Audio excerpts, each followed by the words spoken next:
বিসমিল্লাহির রহমানির রহিম। উপস্থিত পোশাক শিল্প পরিবারের আমার অত্যন্ত প্রিয় সহকর্মী বৃন্দ, বন্ধুরা, আসসালামু আলাইকুম। শোভন আমার যে পরিচয়টা দিয়েছে, আমি সেই পরিচয় কিন্তু এখানে আসিনি। আমি আসছি এই পোশাক শিল্প পরিবারের একজন খাদেম হিসাবে এবং পোশাক শিল্প পরিবারের এই বিজেপির একজন সদস্য হিসাবে। তো আজকে আমি এই বিজেপির এবার নির্বাচন প্রক্রিয়া থেকে একটু দূরেই ছিলাম, কিন্তু আজকে মনির ভাই যেভাবে আমাকে বাংলাদেশ ব্যাংকে গিয়ে খুঁজে বের করেছে এবং যেভাবে আমাকে ধরেছে আজকে, গতকালকে এবং আজকে ফারুক, আমার বন্ধু ফারুক কই আছে? ফারুক আছে। ফারুক যেভাবে কালকে এবং আজকে মানে গত 2 দিন যাবত আমার পিছনে লেগেছে, আমি এর মধ্যে তো বাকি আমার যারা ক্যান্ডিডেট আছেন সবাই মানে কন্টিনিউয়াস ফোনের মধ্যেই আছেন, যার ফলে আমি কিন্তু আজকে না এসে পারলাম। একটা মনের টান তো আছে, কারণ আমি তো এই সম্মিলিত পরিষদেরই এই পরিবারেরই একজন সদস্য।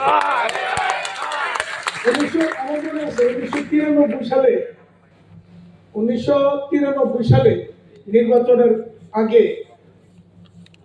একদিন কুদ্দুস ভাই, আমি আমার ফ্যাক্টরিটা খুব ছোট, তখন মাত্র শুরু করছি, 2 বছর হয়েছে। তো আমাকে একদম আমি ওই নারায়ণগঞ্জে 2 নম্বর গেটের এখানে অফিসে বসা, এনআর গ্রুপের অফিসে আমি বসি তখন। তো ভিতরে ছোট্ট একটা ফ্যাক্টরি আমার ইয়ে থেকে ফ্যাক্টরি থেকে আমার সিকিউরিটির একজন দৌড়ে আসছে, আইসা বলতেছে যে বিজিবির মোস্তফা গোলাম কুদ্দুস সাহেব আইসা বসে দিছে। আমি তাড়াতাড়ি দৌড়ে গেলাম, গিয়া কুদ্দুস ভাইয়ের ওখানে গিয়ে বসে, কুদ্দুস ভাই আমি তো সামনে অফিসে ছিলাম ওখানে, আমি ঠিকানা ধরে ওখানে চলে গেছি। তো সেই থেকে আমি যে সম্মিলিত পরিষদের সাথে সম্পৃক্ত হয়েছি, এই দীর্ঘদিন যাবৎ কিন্তু আপনাদের সাথে আপনাদের সুখে দুঃখে এই সম্মিলিত পরিষদের নানা সময় চড়াই উতরাই অনেক দেখেছি। যেটা একটু কুতুব ভাই যেটা বলছিলেন যে সম্মিলিত পরিষদ, ওই যে ওনার সেই 2000 সালের নির্বাচনে সেদিন রাতে কুতুব ভাই রাত 1টা বাজে সম্ভবত আমরা কুতুব ভাইয়ের বাড়িতে গিয়ে হানা দিয়েছিলাম। সকালবেলা গিয়ে ওনার বাসা থেকে ধরে নিয়ে আসছিলাম, উনি আসবেন না, নির্বাচন করবেন না, কিন্তু ওনাকে ধরে নিয়ে আসছিলাম। তো এই সম্মিলিত পরিষদ ঘুরে দাঁড়াতে যান। সবসময় আপনারা দেখেছেন যে নানা সংকটে থাকে, কিন্তু একটা পর্যায়ে গিয়ে আবার সম্মিলিত পরিষদ কিন্তু আবার ঐক্যবদ্ধ হয়ে যায়। এবং আজকে আমি তার প্রমাণ দেখছি যে আমি কিন্তু জিজ্ঞেস করছিলাম যে কুতুব ভাই কি থাকবেন কিনা, তো বলছে হ্যাঁ, ফারুক আমাকে এনশিওর করছে হ্যাঁ কুতুব ভাইও থাকবে। তো এই যে কুতুব ভাই আসছেন এবং আরো যারা এখানে ফজলু ভাই আছেন, আরো পুরনো আমাদের নেতৃবৃন্দ রাজ্জাক সত্তার ভাইকে দেখছি, তারপরে এদিকে আরো অনেকেরই দেখছি আমরা যে পুরনো অনেকে আসছেন। তো এইটাই হচ্ছে ঘুরে দাঁড়াবার ইতিহাস সম্মিলিত পরিষদ ঘুরে দাঁড়াক। কিন্তু আমার একটা অনুরোধ আপনাদের সবার কাছে, যে আমি এবার বলেছিলাম যে এই মুহূর্তে আমাদের পোশাক শিল্প যেরকম সংকটের মধ্যে আছে, আমার মনে হয় আমার প্রায় 37-38 বছরের জীবনে এত বড় সংকট বা এরকম সংকট আমরা কখনো আমাদের ফেস করতে হয়নি। এই সময় যে সংকট আমরা ফেস করছি, সুতরাং এরকম একটা সংকটকালে বিজেপির অবশ্যই ঐক্যবদ্ধ থাকতে হবে। এই পোশাক শিল্প পরিবারের সবাইকে ঐক্যবদ্ধ থাকতে হবে।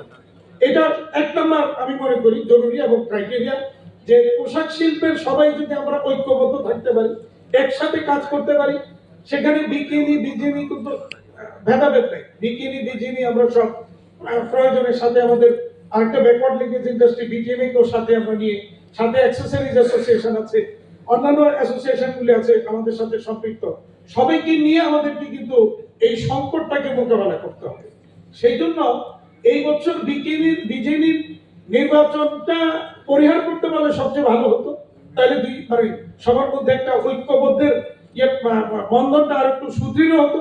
তারপরে নির্বাচন যেহেতু হচ্ছে, নির্বাচন সবসময় জানেন নির্বাচন পর্যন্তই 2টা গ্রুপ এখানে থাকে, ভেদাভেদ থাকে, কিন্তু নির্বাচনের পরে আমরা সবাই আবার এক হয়ে যাই, এটাই স্বাভাবিক এবং এটাই আমি সবার কাছে প্রত্যাশা করব যে নির্বাচন শেষ আমরা সবাই আবার এক হয়ে আমরা এই পোশাক শিল্পের জন্য কাজ করব।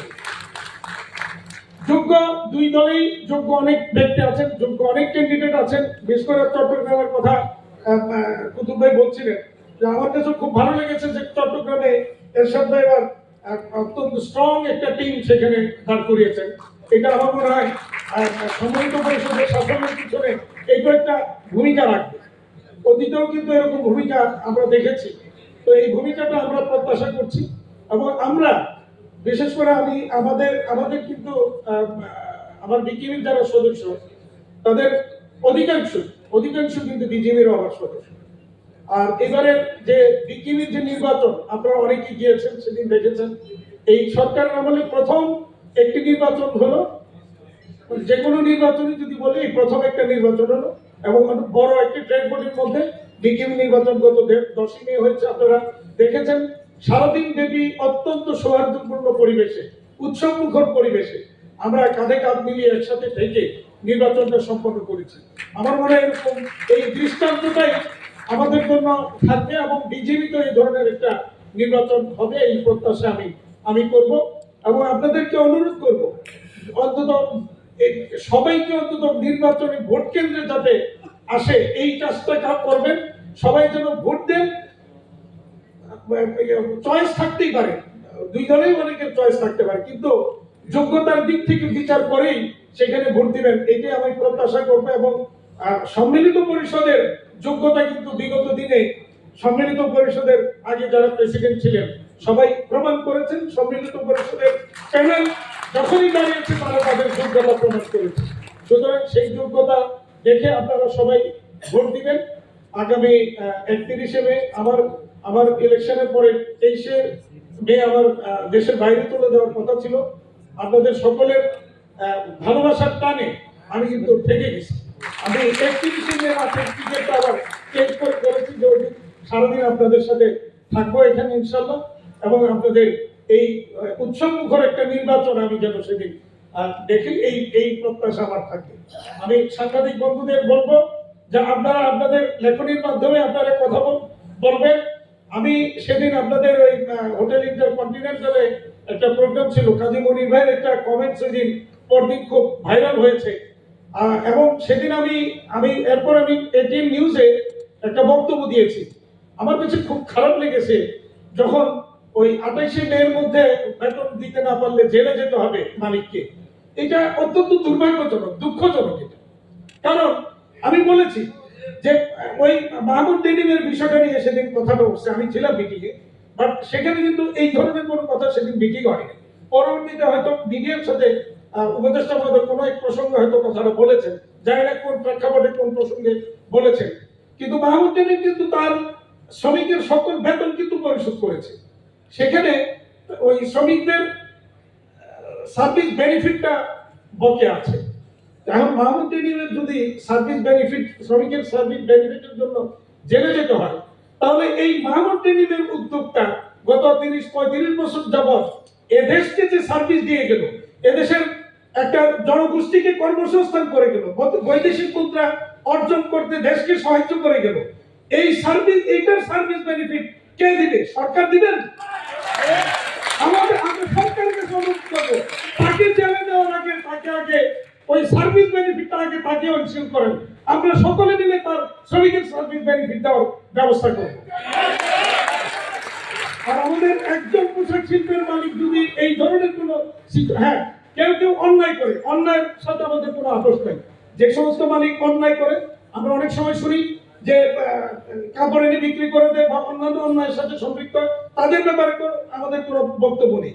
কিন্তু এই ধরনের সিচুয়েশনে যদি কোনো মালিককে জেলে যেতে হয়, তাহলে আমরাও তার সাথে জেলে যেতে যাওয়ার জন্য প্রস্তুত থাকি। আমি এই বলে আমার বক্তব্য শেষ করবো। এই ক্ষেত্রে আমাদের ঐক্যবদ্ধ থাকতে হবে, একজনের জন্য আরেকজনকে মাঠে নামতে হবে, দৌড়ে যেতে হবে, তাহলে এটা সম্ভব হবে। আমি আবারও বিদায় শেষ করার আগে মোস্তফা গোলাম কুদ্দুস ভাইকে স্মরণ করছি এবং আমাদের আগে যারা আরো নেতৃত্ব দিয়েছেন, এখানে সফলভাবে নেতৃত্ব দিয়েছেন, সকলকে স্মরণ করব। বিজয়ী আমরা একটা পরিবার।